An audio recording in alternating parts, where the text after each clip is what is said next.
to delete a Wi-Fi network from your saved Wi-Fi network list in Samsung Galaxy S24 Ultra, swipe down the top of the screen and then tap setting icon, tap connection, and then tap Wi-Fi.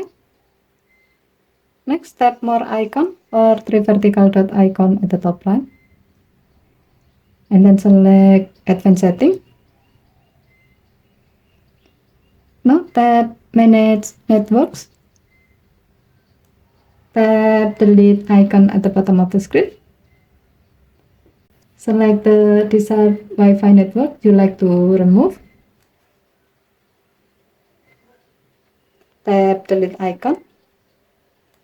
And then select delete on the pop-up menu to confirm the action. The selected Wi-Fi networks have been deleted from your saved Wi-Fi network list. Okay, thank you for watching. Have a nice day.